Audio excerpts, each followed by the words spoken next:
for reference along with your Bible. So if you turn to page 334, Come Thou Fount of Every Blessing, this will be the sermon format. So Come Thou Fount of Every Blessing was written by Robert Robinson. And I'm just going to share a short history of him because the sermon is more about the song than about the writer. Robert was born in 1735 to Mary and Michael Robinson, who lived in an English countryside. His dad passed away when he was only 8. As soon as Robert was old enough, his mother sent him to London to be an apprentice to a barber. It was during this time, according to hymnologist Kenneth Osbeck, that he associated with a notorious gang of hoodlums and led a pretty rough life, until he came under the spell of famed evangelist George Whitefield. In 1755, at 20 years of age, Robert could not push from his mind a particular phrase used in one of the evangelist's sermons. "Oh, my hearers, the wrath to come, the wrath to come." Robert was wondrously converted and became a minister of the gospel, first in a Baptist church, then in a Methodist, and later in other denominations. This may sound familiar to some of us who may have bounced around to denominations while we were searching for God's church. Unfortunately, and for some unexplained reason, Robert later became altogether unstable and unhappy. His Christian beliefs seemed of little importance to him. But at the age of 22, he wrote this hymn. 22 years old, he wrote that hymn. Unbelievable. The first stanza is all praise and adoration, very fitting for the occasion when he first became a convert. But the last 2 stanzas almost feel like a spiritual autobiography that possibly some of us can relate to. I know I do, and that is the reason why I feel like I could have also written the song. So are you on page 334 in your hymnals? We're going to just go line by line. Come thou fount of every blessing, tune my heart to sing thy grace.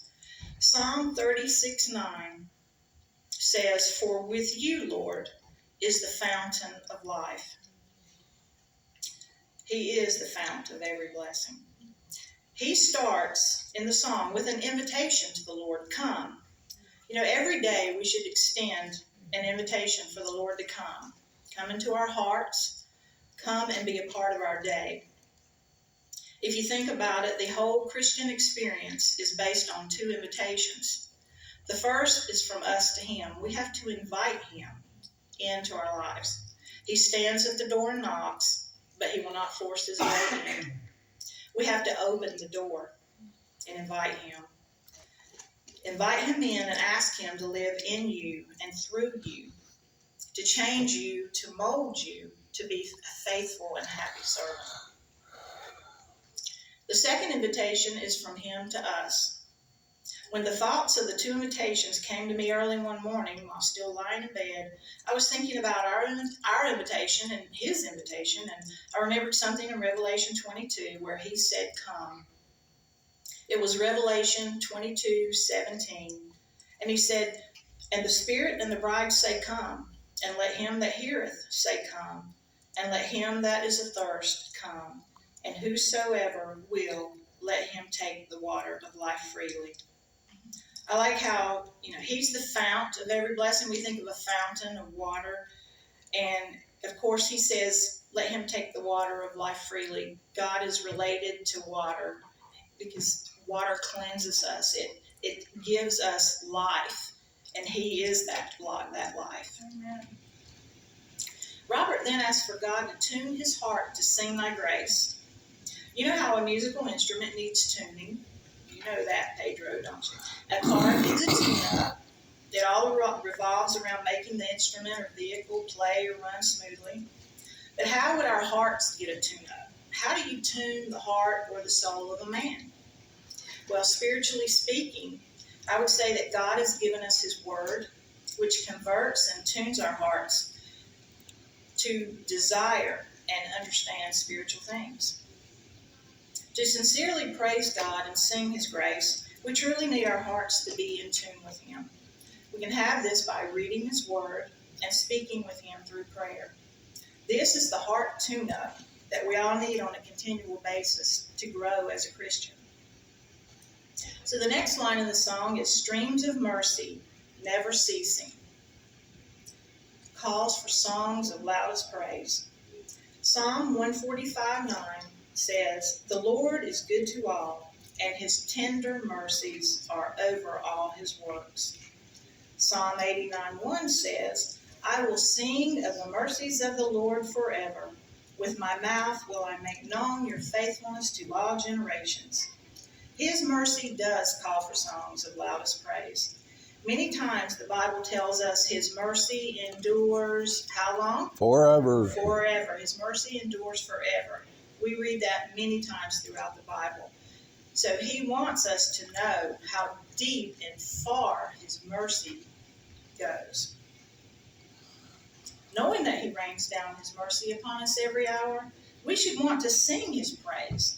And when we praise God through singing, we should sing out loud and with adoration. Let our praise be heard. When the Lord hears our voices, each voice, you know it has to put a smile on his face and brings joy to him.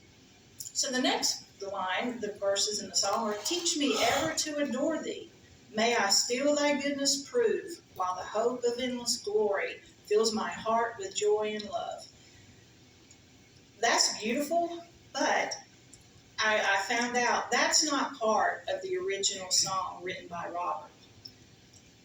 Over the years, different denominations each rewrote verses in this song. The Methodists had their own version, the Baptist has theirs, and other denominations. So what we see in our hymnal is not the true version that Robert wrote. His actually had like 10 stanzas. It was very long, Wow. and it was beautiful. And I originally had all those that I was going to go through, but, well, we would have needed 2 hours, so. But the next original verse that's not in the hymnal is this. This is what should have been in the hymnal. "Teach me some melodious sonnet, sung by flaming tongues above. Praise the mount, I'm fixed upon it, mount of thy redeeming love." Robert was a poet for sure.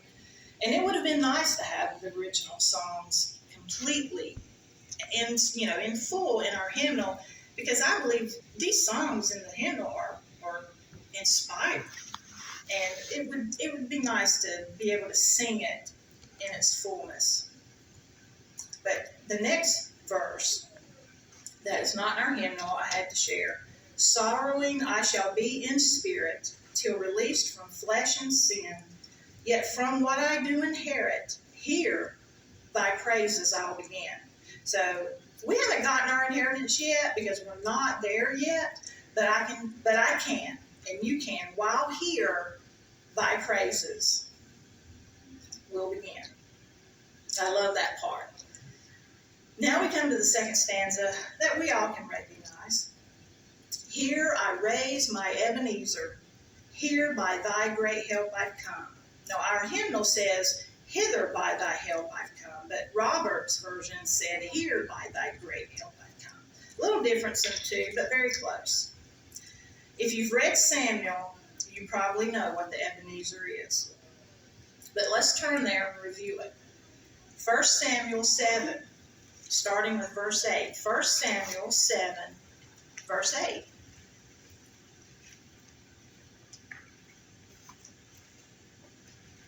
Let me know when you're there.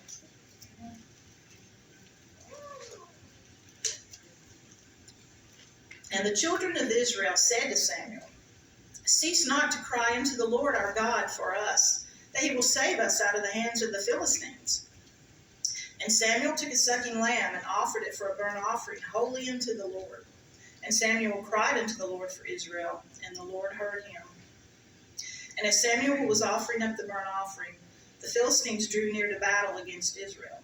But the Lord thundered with a great thunder on that day upon the Philistines, and discomfited them. And they were smitten before Israel. The men of Israel went out of Mescot and pursued the Philistines and smote them until they came under Bethkar. Then Samuel took a stone and set it between Mizpah and Shen, and called the name of it Ebenezer, saying, Hitherto hath the Lord helped us. So because the Lord saved Israel from the Philistines and gave them the victory, Samuel raised a stone monument as a remembrance and called it Ebenezer, which means stone of help. So another reference to a stone. Who's the rock? Jesus is the rock. He's the cornerstone. Singing one of the songs this morning, a mighty rock in a weary land. He's a stable foundation. So Samuel cried out unto the Lord for mercy to save Israel.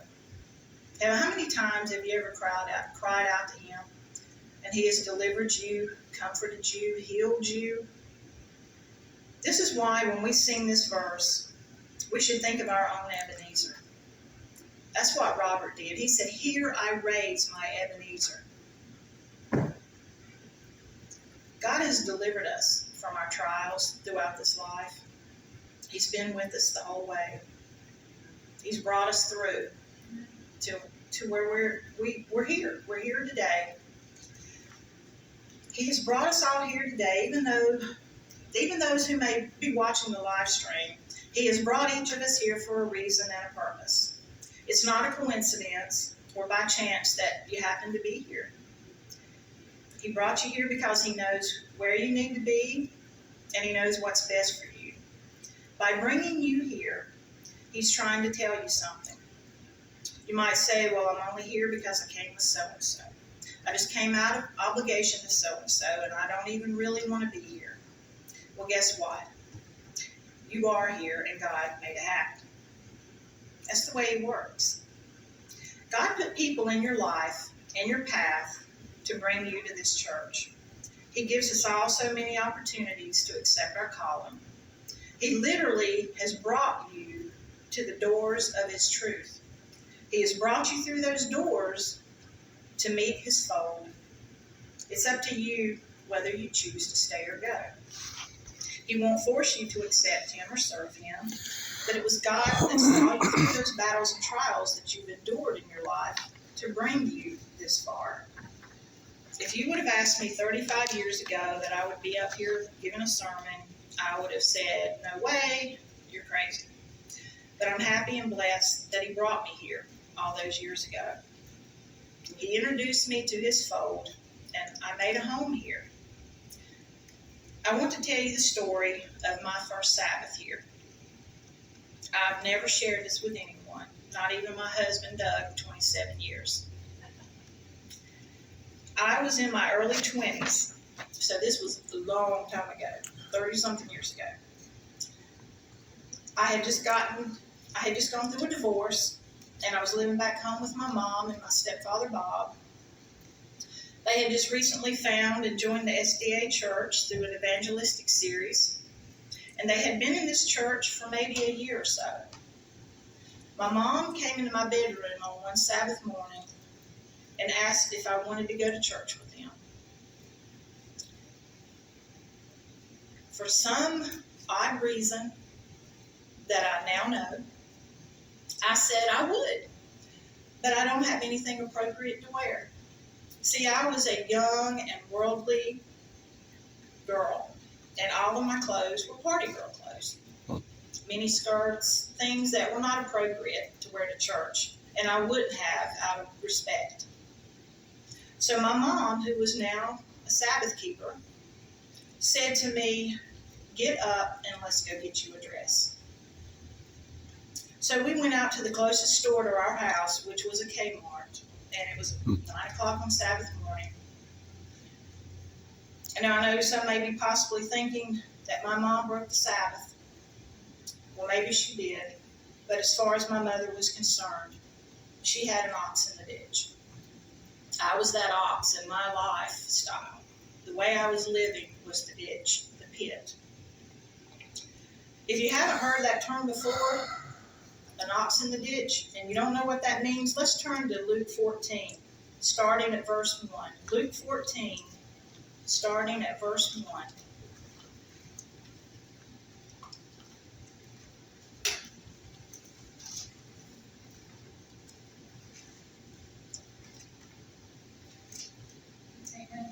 it came to pass, as he went into the house of one of the chief Pharisees to eat bread on the Sabbath day, that they watched him. And behold, there was a certain man before him which had the dropsy. And Jesus answering spake unto the lawyers and Pharisees, saying, Is it lawful to heal on the Sabbath day? And they held their peace. And he took him and healed him, and let him go. And answered them, saying, Which of you shall have a donkey or an ox fall into a pit or a ditch, and will not straightway pull him out on the Sabbath day? And they could not answer him again to these things. All my mother knew was that her daughter said she would go to church if she had something to wear. And my mother was not going to let a dress stand between me and my first Sabbath. She was not going to take a chance that I may never agree to go to church again. So she bought me a dress, and we came to church that morning. Attending that first Sabbath was the door that opened for me and where it all began, that brought me to where I am today. Here too, by thy help I come. Standing up here in this pulpit, 30-something years later, giving a sermon. Who would have thought? I wish my mom could be here to hear this and to know how much that dress meant to me on that Sabbath. She'll know someday. My mom did not break the Sabbath that day in the way people think about Sabbath breaking. By doing what she did, she could have possibly saved my life by her actions that morning. Because I was introduced to God's truth and His church and would eventually be baptized. It is good to heal and do good things for people, to lead them to God on the Sabbath. We all need to raise an Ebenezer in praise to how far He's brought us. Don't ever forget what He's done for you. And that's definitely worth raising an Ebenezer to Him.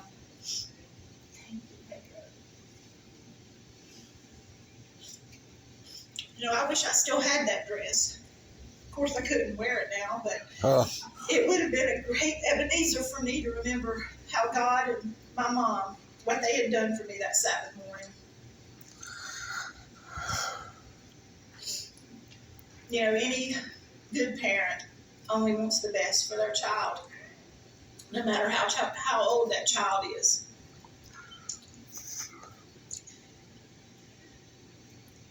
A Christian parent, the only thing that matters to them is that their child serves God, follows God, and will be in His kingdom one day. And that's all that my mom could think about that morning when I said I would go to church if I had something to wear. So she got me something to wear. And here I am, 30-something years later. And for the record, I am not condoning shopping on the Sabbath. There is a difference between a want and a need. We should never break God's Sabbath or any commandment because of a want. There is such a thing as spiritual common sense when it comes to Sabbath keeping. Examples: do you let your house burn down on the Sabbath because you can't call the fire department because it's the Sabbath? Of course not. Do you not call an ambulance or go to the emergency room to seek medical help because it's the Sabbath? No, of course not. Like I said, there is a difference between a want and a need. And God has given us His spiritual common sense in these matters. If I would have not went to church on that Sabbath, I may have never said I would go again. God knew that that was the Sabbath that would be the first for me. And He worked it out. So the next line in the song, and I hope by thy good pleasure safely to arrive at home. What home is the writer referring to? Our home down the road where we're going to go have lunch, or our heavenly home? It's our heavenly home, of course. It will be one of God's most pleasurable moments when He comes to take us to that home. He has waited a very long time. And he will bring us safely to that day, as Robert says, safely to arrive at home. We might have some bumps and bruises along the way, but we will get there. Psalm 4, verse 8 says, I will both lay me down in peace and sleep, for thou, Lord, only makest me dwell in safety. He is our safety. Isaiah 41:13, I love this one. Isaiah 41, verse 13 says, For I, thy God, will hold thy right hand, saying unto thee, Fear not, I will help thee. God will hold our hand. He will help us get there. But we have to leave our hand in his. We can't pull our hand from him. He will not let go of our hand. It's us who lets go of his. The next line is, Jesus sought me when a stranger, wandering from the fold of God. When it says Jesus sought me when a stranger, who is the stranger here? Jesus or us? For we should ask, first we should ask, what is a stranger? It's someone we don't know, someone we are not familiar with. Does Jesus know us? Yes, he does. He knows everything about us. He knows more about us than anyone else. And he knows us even better than we know ourselves. So we are not the stranger to him. He is the stranger to us in this reference. Before we knew anything about him, before we invited him into our lives, before we became a member of his fold, he was a stranger to us because we were not familiar with him. We were not following him, probably didn't speak to him or even give him much thought.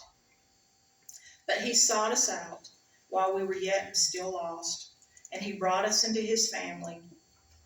And if you're not part of his family yet, you should consider making that decision soon. The song goes on. He, to rescue me from danger, interposed his precious blood. So he sought us and rescued us from danger. What danger did he rescue us from? Satan, the one who goes around seeking whom he can devour. 1 Peter, if you want to turn there, this is a good one just to mark in your hymnals, of always remembering who your enemy is. 1 Peter 5. 1 Peter chapter 5, verse 8.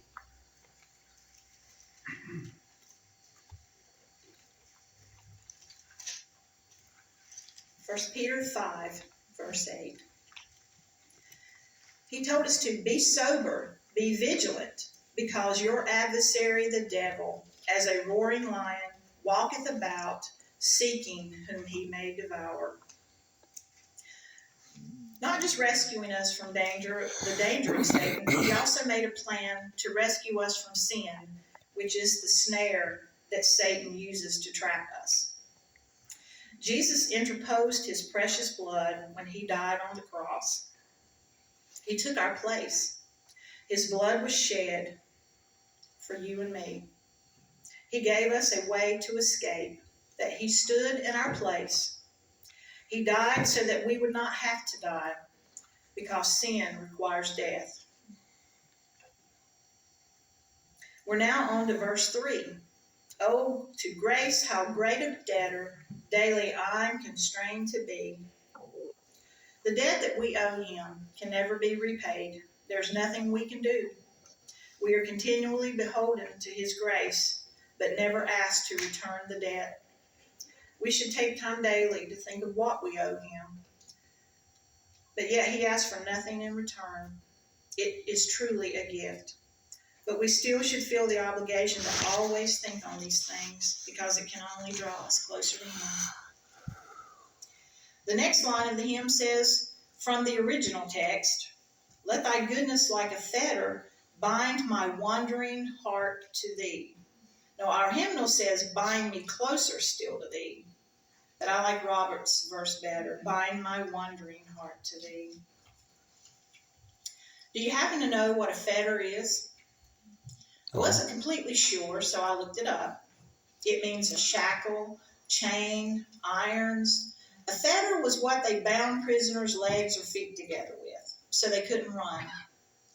They could only shuffle their feet in small steps, so trying to run away was impossible. I can relate to this verse because I also want God to chain me so I cannot run away from Him, to keep me from never leaving Him. Here, Robert wanted the goodness of God to secure and connect his heart to Him. In the original text, like I said, it says, "Bind my wandering heart." Robert used that term wandering several times in this song. He seemed to be in a state of doubt or a lack of faith to remain close to God while writing this song and during his life. Something seemed to always be pulling him away. He knew he would wander. He needed God to keep him from running away, to keep him from wandering off like we so often do. You know, it seems that man's human nature is to run away from God and spiritual things. So we're at the line that chokes me up, the line that is basically the sermon title. But before we go to that line, I want us to go back to our scripture reading, Psalm 119. Psalm 119, verse 10 and 11. He said, this is us talking to Jesus. "With my whole heart have I sought thee. O let me not wander from thy commandments. Thy word have I hid in my heart, that I might not sin against thee." So this leads us into the next verse. Prone to wander, Lord, I feel it. Prone to leave the God I love. I could have so easily written this song just for this line right here. I have during my whole life, even while in the church, had an on-again, off-again relationship with God. Prone to wander. Hot and cold, hot and warm, hot and cold, and hot again. Maybe some of you can relate. On again, off again. This wandering can happen more often than we think. This lady I work with, she was telling me and some coworkers a couple of years ago how she was shopping, and I think it was after Thanksgiving on Black Friday when, you know, people get in fights in stores. She said this lady jerked something out of her hand, and she said, "Don't make me put Jesus on a shelf and come after you." And I said, "What?" And she said, "You haven't heard that before?" And I said, "No." And she said, "That's what I say when I'm about to do or say something that Jesus would not approve of." I thought to myself, wow, how many times have I put Jesus on a shelf and didn't even realize it? Prone to wander. We set him up there and we say, "Now, Jesus, you stay right there. I'm going to go do